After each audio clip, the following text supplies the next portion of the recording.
Hola, hola, hermanos. Dios me los bendiga a todos una vez más aquí con otra escritura de la palabra de Dios para compartir con todos ustedes y podamos escudriñar y ser bendecidos por medio de su bendita palabra.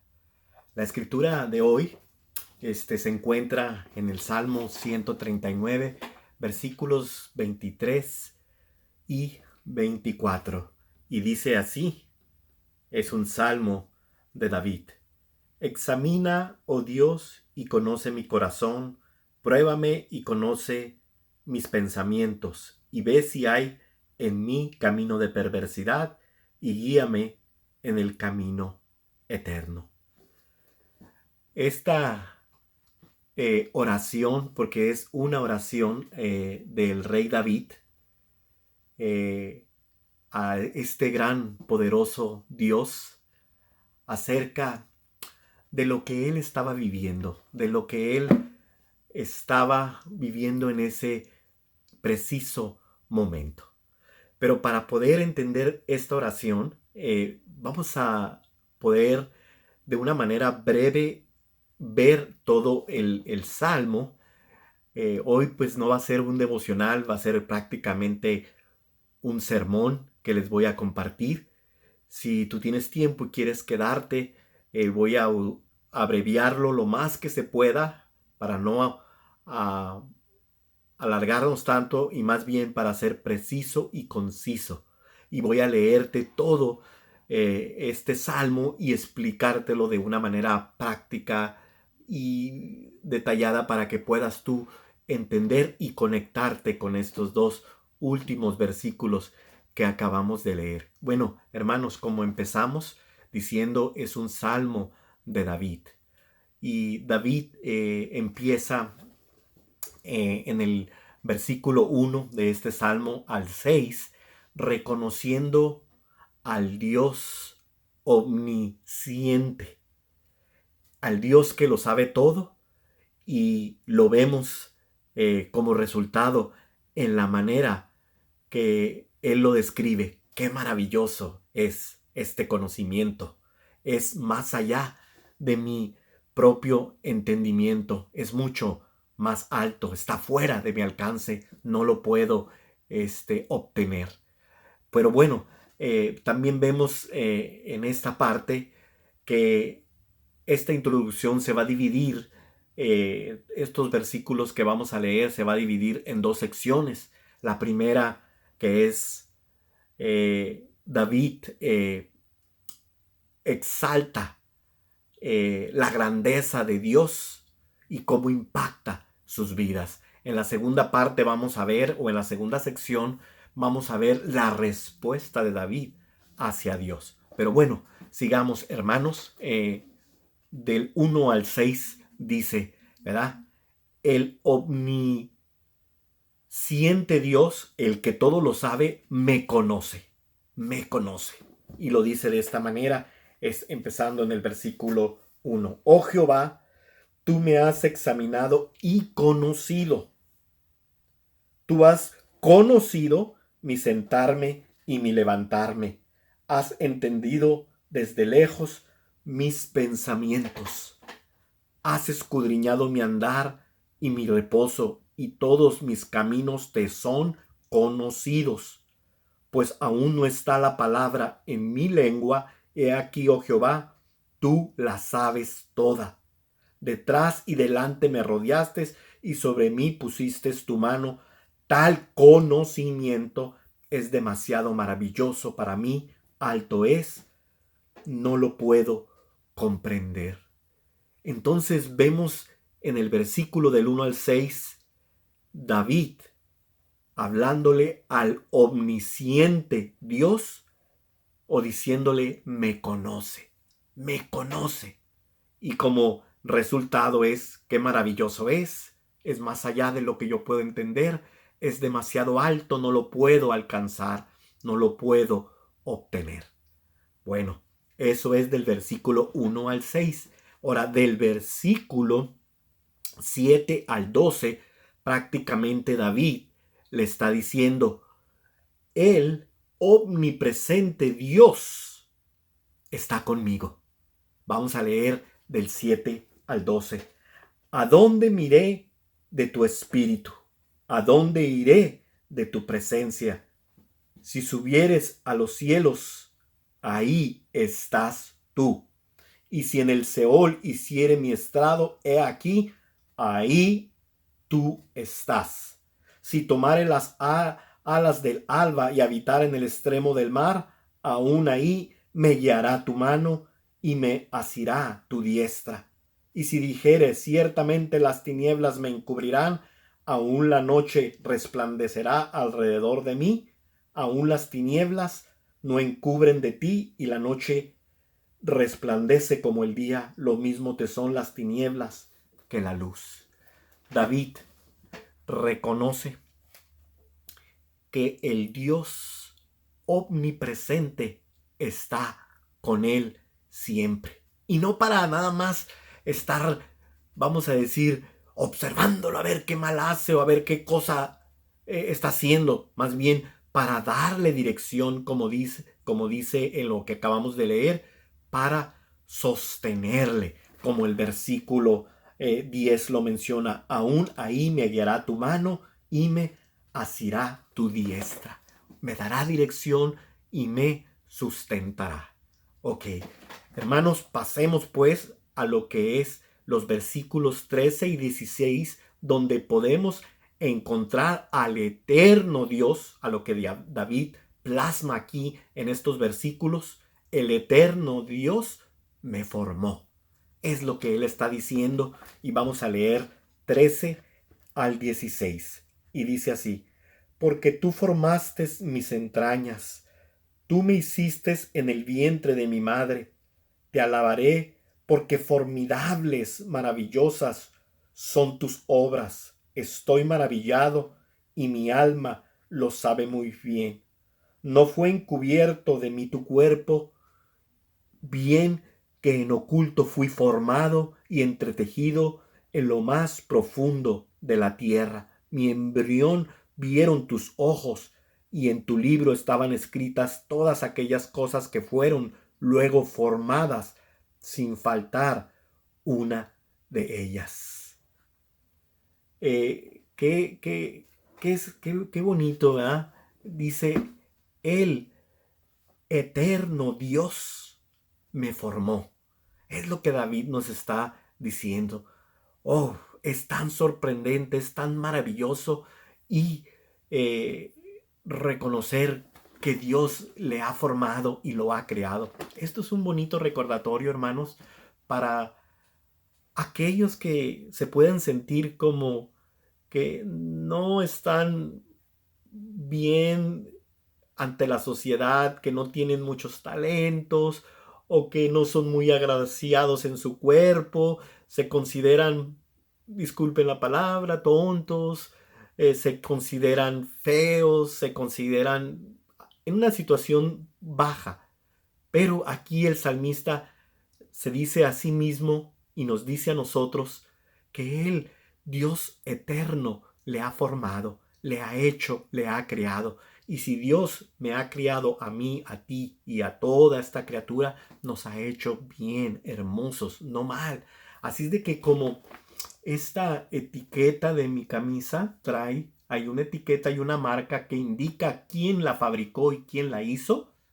Y muchas veces depende de la marca, es lo buena y costoso que puede ser una prenda de vestir. Pues nosotros traemos una etiqueta parecida, invisible en nuestro cuerpo, donde dice hechos por Dios. Y eso nos hace maravillosamente bien. Y es lo que el salmista resalta aquí, que el eterno Dios le ha formado. Bueno, esta es la primera sección donde habla de la grandeza de Dios y cómo impactó su vida, la vida de David. Ahora vamos a ver cómo David responde hacia Dios en esta segunda sección, que es del versículo 17 al 18 para empezar, y dice de esta manera: cuán preciosos me son, oh Dios, tus pensamientos, cuán grande es la suma de ellos. Si los enumero, se multiplican más que la arena. Despierto y aún estoy contigo. Aquí David resalta y responde a la preciosura, a la preciosidad de los pensamientos de Dios, de él, de la manera que él piensa hacia Dios, de una manera preciosa, de una manera inimaginable, de una manera que él no puede comprender. Entonces, David nos dice, esta preciosura está más allá de lo que yo puedo pensar, de lo que yo puedo imaginar. Los pensamientos de Dios, Él sabe que son frecuentes de Dios para Él, que Dios piense, Dios en la vida de uno, es lo que David está diciendo, y también que lo haga de una manera buena. Entonces, ya empezando, es bonito pensar que el Dios Todopoderoso, que el Dios maravilloso piense en uno. Y todavía es más bueno y es todavía más, mucho mejor que el Dios Todopoderoso piense uno y que piense bien y que piense constante bien. O sea, que esté pensando constantemente en uno. Pues dice el versículo 17, cuán preciosos me son, oh Dios, tus pensamientos. Me son preciosísimos tus pensamientos. Cuán grande es la suma de ellos. Eso te dice cuánto Dios está pensando en el rey David y en cada uno de sus hijos, de sus amados, que piensa y lo pone al grado de que si los enumera no los puede contar. Se multiplican y son más grandes que la misma arena del mar. Agarrar un puñito de arena en nuestras manos y tratar de contarlos sería imposible. Imagínense toda la arena que está en el mar y fuera del mar. Esa es la manera que Dios piensa de ti, de una manera bien y constante, todo el tiempo. Entonces podemos ver que esta preciosura de los pensamientos de Dios hacia uno es lo mejor. Ahora vamos a seguir con los versículos 19 y 22. Y noten que aquí de repente exaltando la grandeza de Dios primero y todo eso, de repente da un cambio a su escritura, a lo que él está escribiendo en el versículo 19 y 22. Un cambio total y radical y de repente dice así. De cierto, oh Dios, harás morir al impío, apartaos pues de mí, hombres sanguinarios. ¿Por qué blasfemáis, dicen ellos, contra ti? Tus enemigos toman en vano tu nombre. No odio, oh Jehová, a los que te aborrecen, y me enardezco contra tus enemigos. Los aborrezco por completo, los tengo por enemigos. Aquí David expresa en esta escritura el deseo, el anhelo por la justicia y rectitud de Dios. Ahora, ¿por qué decía esto el rey David?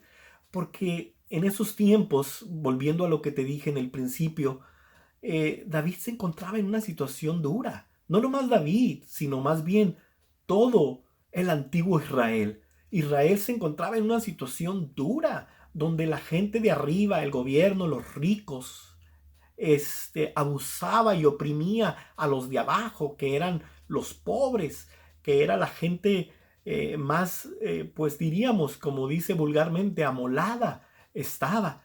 Y ni los de arriba les interesaba, ni querían, ni se quejaban todo el tiempo de los de abajo, porque decían que no hacían suficiente, que necesitaban más, y los de abajo se quejaban por los de arriba, del gobierno, de los ricos, de todos. Y era un problema que estaba viviendo la nación de Israel. Estaban cerca de tener una guerra civil, una guerrilla, pleitos entre sí, porque había una total desunión en ellos. Y David como rey se daba cuenta de eso y por eso expresa el deseo de justicia, el deseo de la rectitud de Dios, porque era la única pues manera de poder cambiar toda esa situación.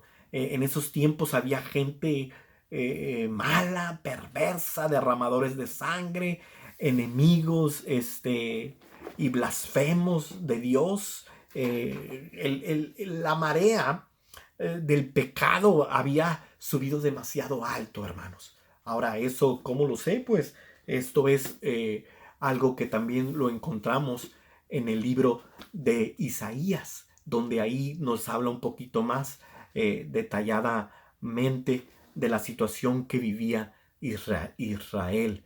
Y el mismo rey David, que lo que veía enfrente no le gustaba y quería que hubiera un cambio.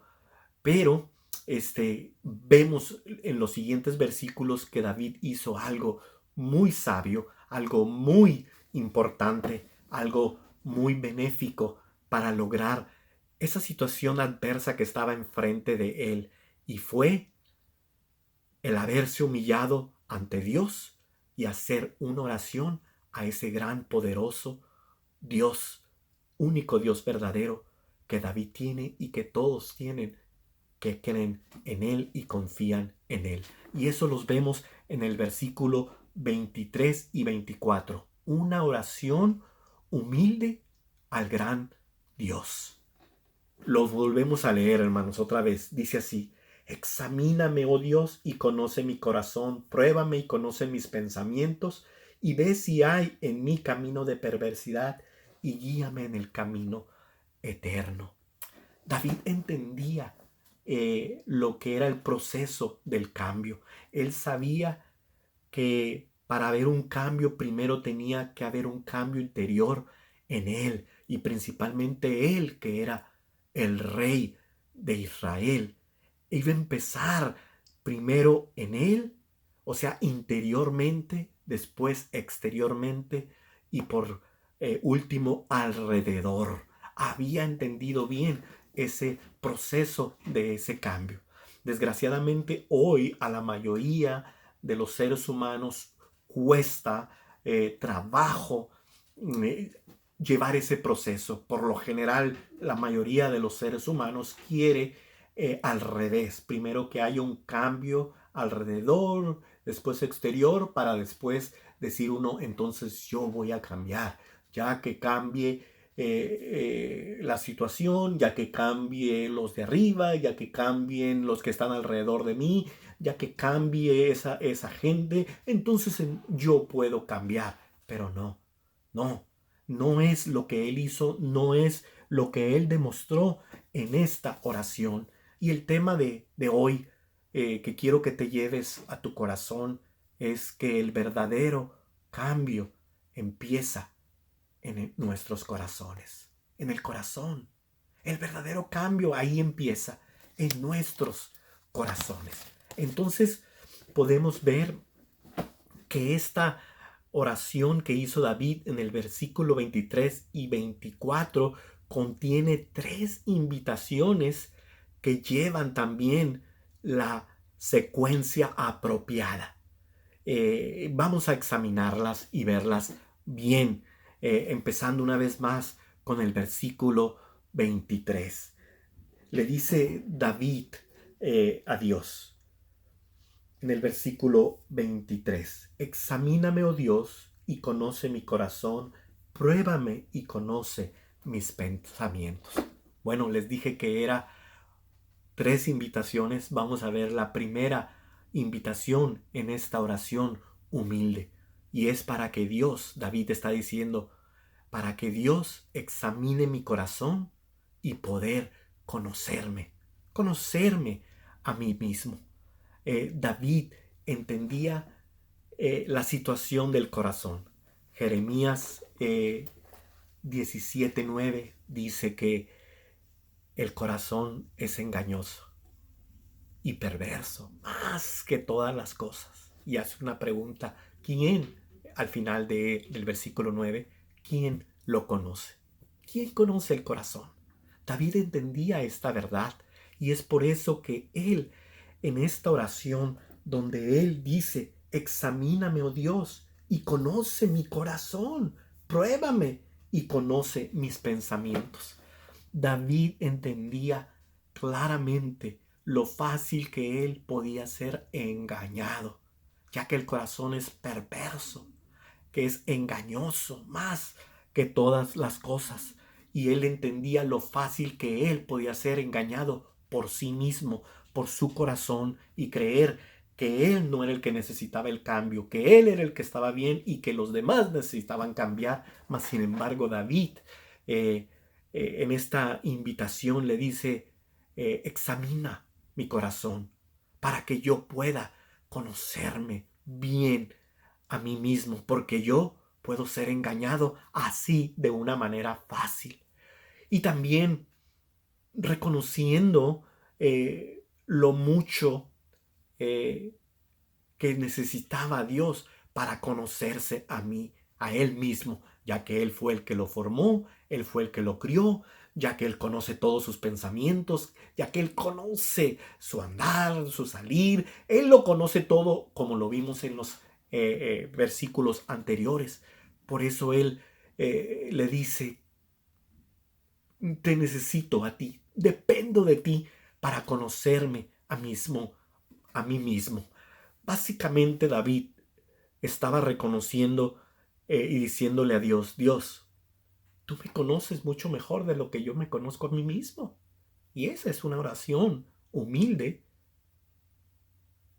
invitando al gran Dios.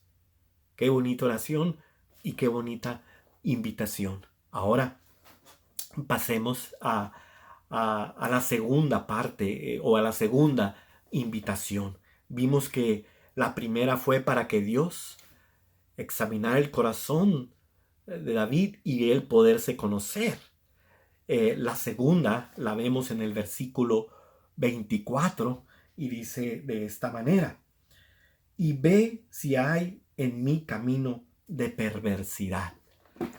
Prácticamente en la primera invitación, David le expresaba a Dios acerca de su ser, de cómo él era y quería conocerse. Ahora David le está invitando, le está pidiendo a Dios que él le haga saber